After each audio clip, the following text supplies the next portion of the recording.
Beautiful day here in Tallahassee, Florida. Nice weather expected tonight when the Seminoles and the Hurricanes collide in prime time on ABC. The storms that were here yesterday moved on out.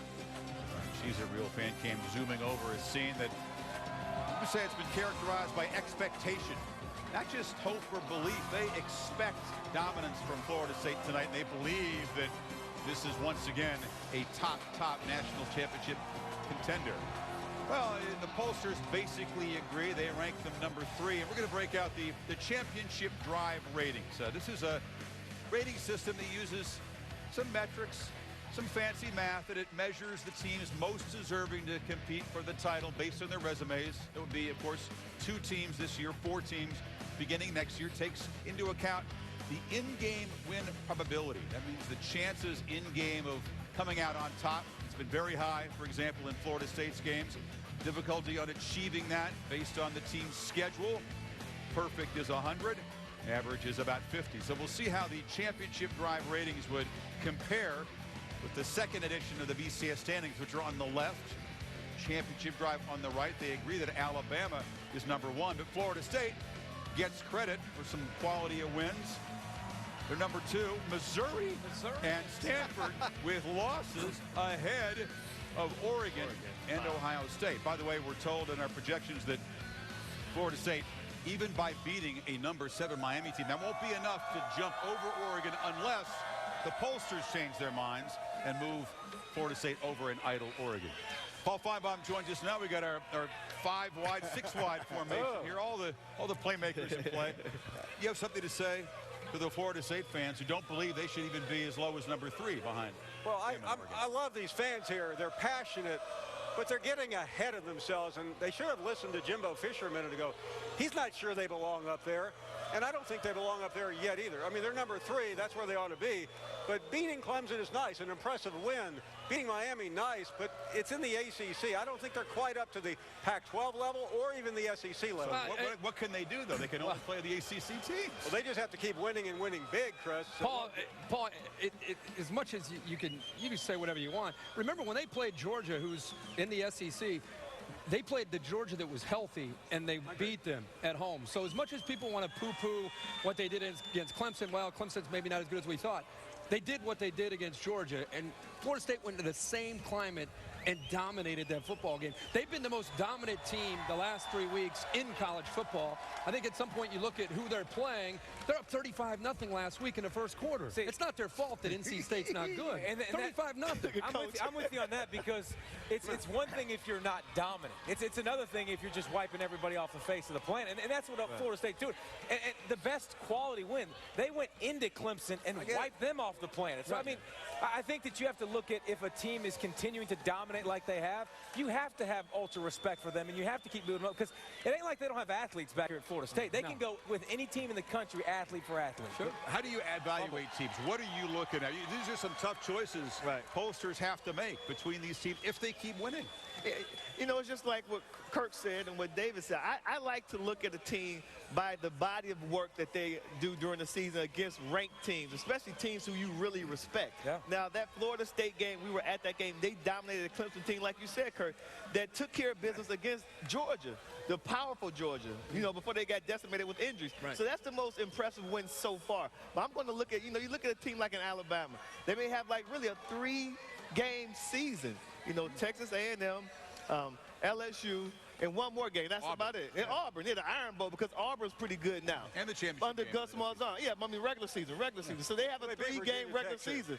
Virginia Tech just lost to Duke. And they haven't been the same since Michigan beat them in the Sugar Bowl. No, I mean they haven't been the same since Michigan beat them in the Sugar Bowl. So that Vi-Tech win, you don't even really credit that one. My question to you guys is, why is Alabama ranked number 1? Well, wait. They've beaten 3 teams that are good teams. Virginia Tech, Ole Miss, and A&M. And they have 7 losses among them 7. Oregon and Florida State have beaten good teams and only had 3 losses have done them. Why? I tell you, why is Alabama? Because of reputation. They're there because they're somebody else helped play last year. I'll tell you why. They haven't allowed a point in the last 6 games. They haven't played anybody. Well, Ole Miss is pretty good offense. They 2 losses. But a horrible defense. But again, shut out Ole Miss. But again, shut them out. They're dominating. They haven't given up a point in the first half in the last 6 games. We'll find out. Outscoring their opponents. Against nobody. They're about to play someone. We're about to find out how good Alabama is next Wait a minute. I don't have a problem with Alabama being number 1. I don't either. He said no. I think it should be one. He said, What about the standings? And what about teams like you got Stanford and in Missouri in the championship drive ahead of Ohio State? The Buckeye fans would say, wait a minute, we just made our best statement of the season. We crushed a Penn State team that was being credited for being pretty good, and they're nowhere. And you haven't mentioned Ohio State I yet. think we can agree that the Buckeyes, they're pretty much the Rodney Dangerfield of this group. They really are. Yeah. They're the Rodney Dangerfield of this group. Well, they get no respect. It's because they're in the Big Ten. Yeah. You know, and plus, they haven't really played anybody. They have not up to this point. Yeah, But what they did against Penn State, if they would have been doing that against San Diego State and Buffalo, they would be in this discussion. Exactly. That was their first complete dominating football game. They're the team that needs the style points the most. More than anybody. I want to say one thing about it. He said he played a great team in LSU. LSU's lost 2 already. If they beat them again, hey, they're not even ranked in the top 10. But LSU's not a great football team this year. They have been a great football team. Young yes, defense. that's right. Young defense. But they lost to an Ole Miss team that you said was no good, though. They are. All right, well. Nobody's any good in college football this year. Everybody's got 2 losses. Not everybody. Oregon doesn't have no 2 losses. I was about to Florida State doesn't defer have 2 to losses. all the experts on this panel, but I'm not sure you guys have seen any college football this year because Alabama is clearly the best team. It's the eye test. You know it when you see it, Coach, and I know they're the best team in the country. Didn't we just say we didn't have a problem with Alabama being number 1? I do. Are you listening? I do. Yeah. All right, wait a minute. We haven't talked You about had a problem a couple of weeks ago. We haven't talked Never about had a problem with Baylor. Alabama being number 1. Never. Let's talk about the Baylor Bears, whose schedule is backloaded. The Big 12 is a deep and surprising conference. What if Baylor beats Oklahoma, keeps marching on, wins all those games? Are you going to deny Baylor? Where would you put them compared to Baylor Ohio is right State, now the other is teams? TBD because what they've done is against the bottom tier of the Big 12.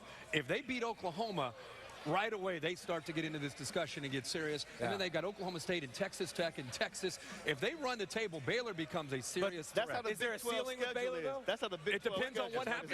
It depends on I think there's a ceiling. if Alabama and Florida State and Oregon keep winning, there's definitely a ceiling. Exactly. I think Baylor, and I've said this, I think Baylor could jump Ohio State.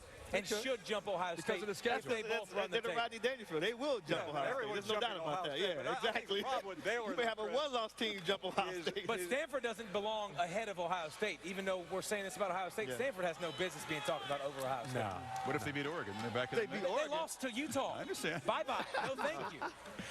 This is a unruly crowd I today. guess it depends on which game you think is more important, the loss to Utah or a victory over Oregon. Well, an undefeated Ohio State deserves it more than a team that lost to Utah. Because when the Campbell Trophy, which is the academic Heisman, one of the finalists there in New York City, not listed on Danny Sheridan's list of the top 5 for Heisman Trophy in terms of odds. Marcus Mariota, even money. Jameis Winston here, the second choice, trying to be a second consecutive redshirt freshman at 7-5. Manziel, last year's winner, down at 15-1. Same odds as A.J. McCarron and Bryce Petty, although that could change. Again, the last month of the season, these massive games will influence things. Paul Finebaum, you made the cut. 929 Heisman Trophy voters. You are one of them. Give me your top 3 in your ballot right now and the reasoning behind it, sir.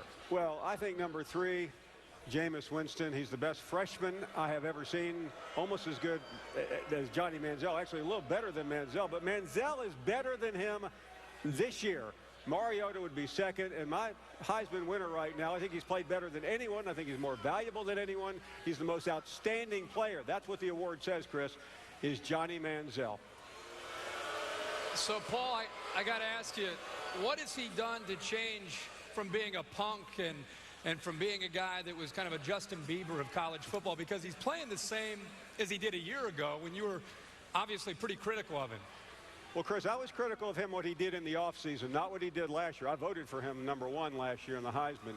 I think he has answered the bell. I think he's answered critics like me and shut people like me up. And he's gone out and played brilliantly. He has led his team. I know they've lost 2 games, but it's not because of him. He has led this team as well as any player I've seen this year in college football. That's why he gets my vote. You know, you could almost say that he's played, he had some turnovers in the Alabama game, but he's played very, very well in those games where they were challenged. I look at Marcus Mariota, and I just think he's the best player in college football in 2013. He would be up at the top. I would have Jameis Winston because of the intangibles and the numbers that he's putting. And then right there, at that point, Johnny Manziel, A.J. McCarron deserves a lot of recognition, too. That's what I want to talk about. Why doesn't A.J. McCarron get enough? He's got 16 touchdowns, 3 interceptions. He wins all the games. He's a #1 quarterback on the #1 team in America, and he gets no votes hardly. A.J. McCarron, why? I have no idea. I'm in the same boat with you. I'm baffled by it. And for people to look at Manziel, and I like Manziel. You know, he's a Heisman Trophy winner. We're in the same fraternity. But I got to keep it 100. When he went head-to-head with A.J. McCarron, Manziel threw 2 costly picks in that game. It was a shootout. He threw one that was a pick 6. So he gave points to the other team. And then he threw another pick in the red zone to a freshman. He should have threw it to Mike Evans. He threw it to a freshman. That cost his team points. And A.J. McCarron in that game, 4 touchdowns, no INTs.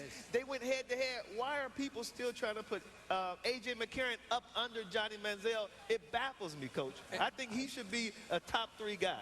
And right now, I would give it to Mariota. If we had to give the award today, Marcus Mariota would win the Heisman. But Stanford's the kind of defense that can wreck a Heisman campaign. Sean Mannion of Oregon State was a candidate. Stanford completely derailed his campaign, and of course he lost again last night. But the next 7 days, you got Bryce Petty, who's down the list, but if he lights up Oklahoma, Mariota obviously at Stanford. Nobody knows better than Des, but all this talk right now is fun. But really, the next 5 weeks, somebody's going to have a moment. Somebody's going to have a game in a high-profile moment, and they're going to end up winning the Heisman Trophy. Right now, it could all change in a week or 2. Like last year, Manziel had a Heisman game. That was it. That was it. He won it in one game. He won it.